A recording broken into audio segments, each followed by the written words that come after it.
Assalamualaikum warahmatullahi wabarakatuh. Selamat datang adik-adik sekalian.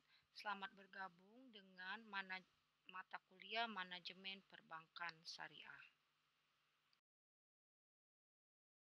Baiklah, sebelum kita masuk apa itu perbankan syariah atau manajemen perbankan syariah, kita harus mengetahui dulu apa itu bank. Jadi bank itu sebetulnya sebagai terminal uang atau lembaga intermediasi. Jadi yang namanya bank itu sebetulnya konsepnya adalah masyarakat datang ke bank menabungkan uangnya yang tidak terpakai atau uangnya yang dianggapnya tidak aman kalau disimpan di bawah bantal. Nah, atau dengan kata lain, bank ini sendiri akan menjadi terminal akhir uang mereka. Nah, nantinya uang itu akan disalurkan kepada bank oleh bank, maaf bukan kepada bank, oleh bank kepada para kreditur agar yang namanya uang ini bisa menghasilkan. Baiklah, kita masuk ke arti dan fungsi bank. Jadi bank itu sendiri adalah lembaga keuangan yang kegiatan utamanya itu adalah menghimpun dana dari masyarakat lalu menyalurkannya kembali ke masyarakat dalam bentuk kredit uh, serta memberikan jasa-jasa lain perbankan lainnya. Nah, sebagai perantara keuangan atau yang disebut juga dengan intermediasi maupun sebagai penyedia jasa keuangan, bank adalah suatu perusahaan atau suatu bisnis yang memiliki motif mencari keuntungan dalam menjalankan usahanya. Jadi yang dijual oleh bank ini sendiri pada pokoknya adalah trust yang menjadi dasar keberadaan industri perbankan. Setelah kita masuk ke sistem perbankan syariah itu sendiri. Sekarang apa sih yang melandasi sistem perbankan syariah? Jadi yang namanya pada prinsipnya umat Islam itu terjerat di sistem ekonomi kapitalis yang ribawi, maka sesuai dengan Al-Quran dan Sunnah di dalam Islam praktek riba itu sendiri diharamkan. Jadi sesuai dengan Al-Quran tadi disebutkan, ini dicontohkan di sini ada surat Ar-Rum nomor 39, ada juga surat An-Nisa 161, ada surat Al-Imran 130 sampai 132, dan yang terakhir ada surat Al-Baqarah ayat 275.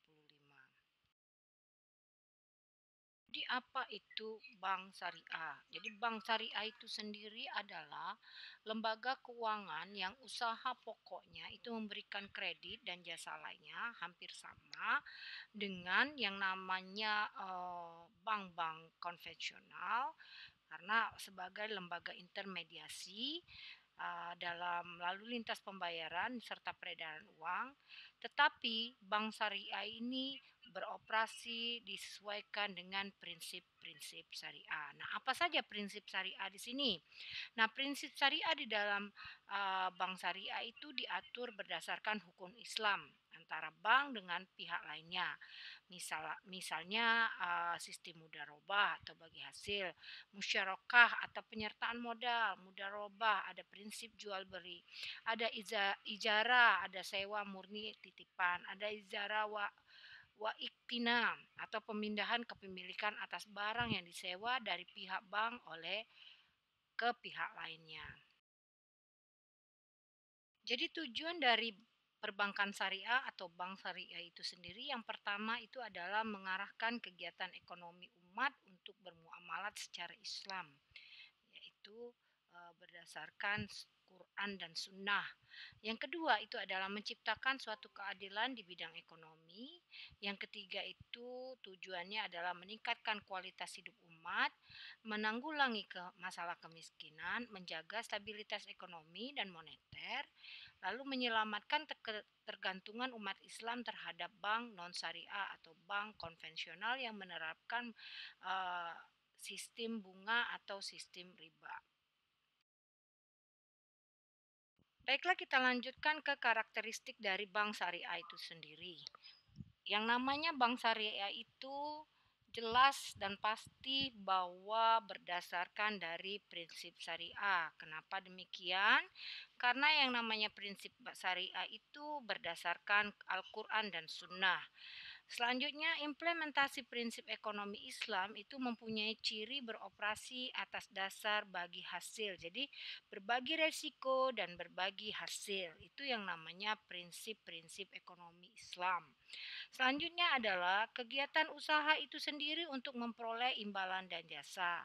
Itu karakteristik dari bank syariah, tetap ada yang namanya imbalan atas jasa perbankan yang digunakan oleh masyarakat. Tidak menggunakan bunga atau menggunakan sistem riba sebagai alat untuk memperoleh pendapatan.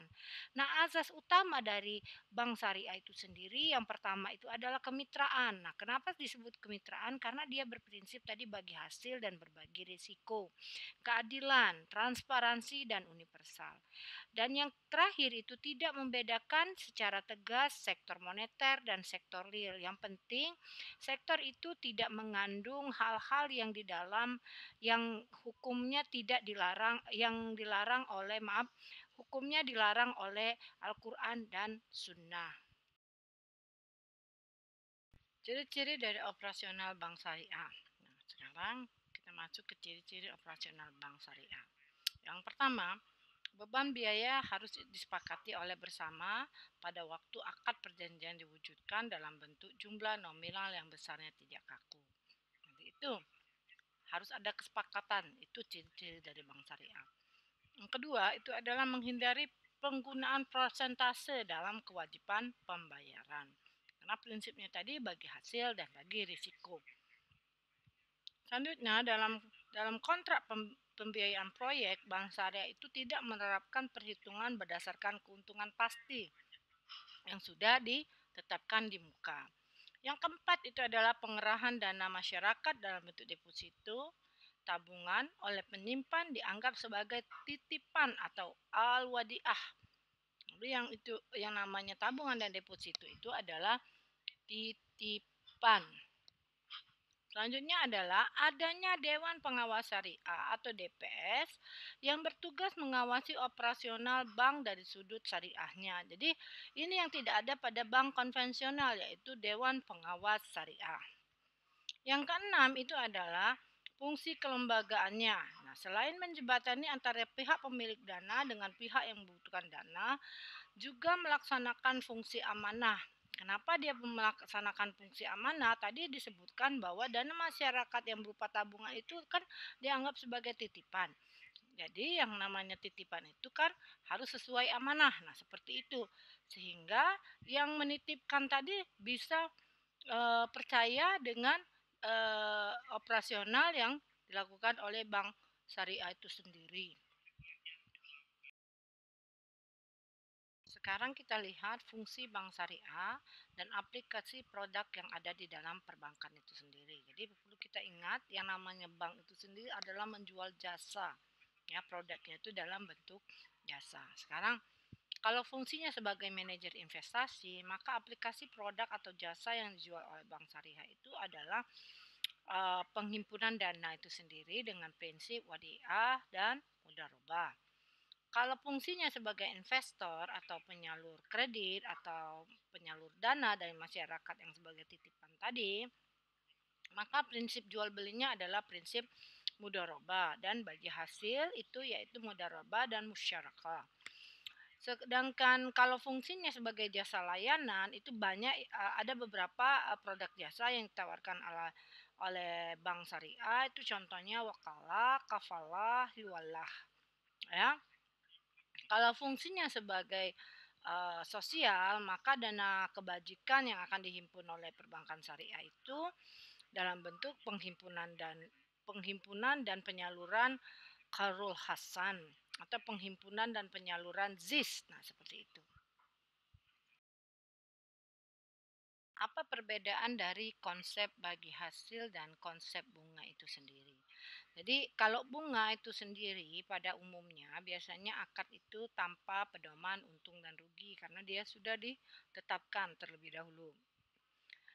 Yang kedua itu berdasarkan pada jumlah pinjaman. Jadi berdasarkan yang namanya persentase. Jadi kalau pinjam 100 juta berapa persentase bunganya itu jelas ya.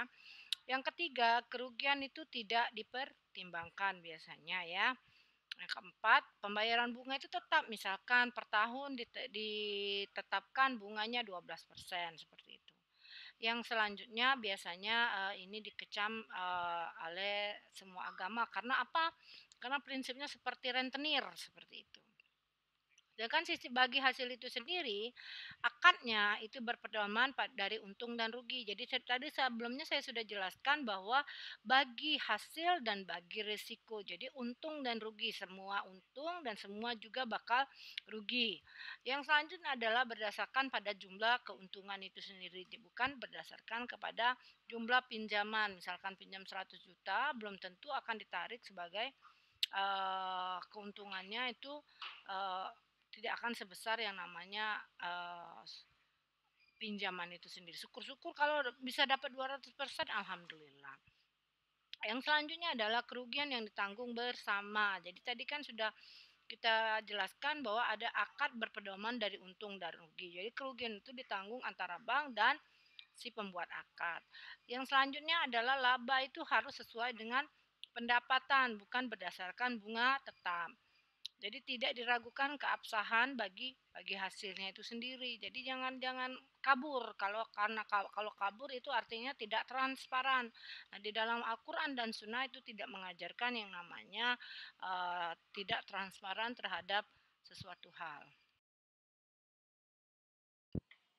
Berdasarkan fungsi dan kegiatannya, bank syariah itu sendiri adalah sebagai manajer investasi, sebagai investor, dan jasa keuangan sosial. Sedangkan yang namanya bank konvensional itu adalah sebagai lembaga intermediasi dan jasa keuangan. Sedangkan hubungan dan nasabah, bank syariah itu menerapkan sistem kemitraan. Sedangkan bank konvensional itu menerapkan hubungan pinjam meminjam.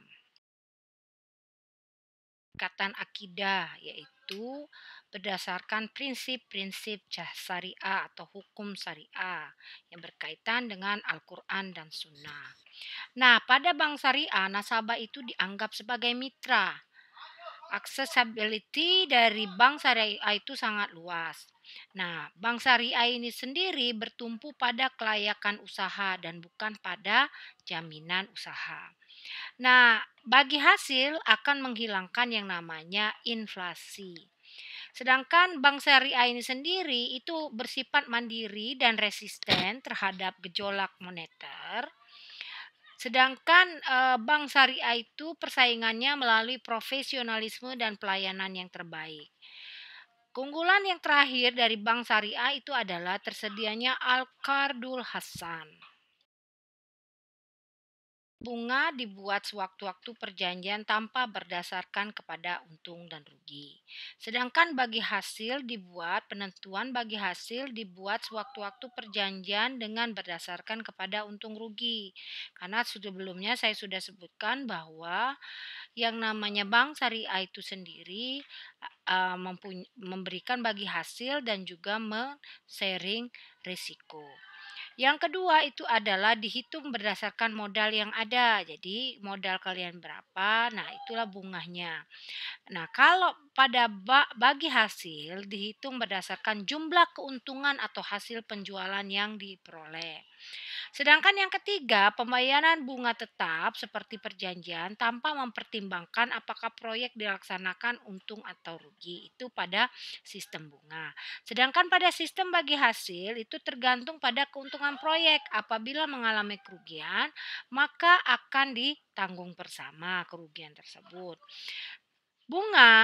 Jumlah pembayaran bunga itu tidak meningkat walaupun jumlah keuntungannya berlipat ganda. Sedangkan pada bagi hasil, jumlah pemberian hasil itu meningkat sesuai dengan peningkatan keuntungan yang didapat.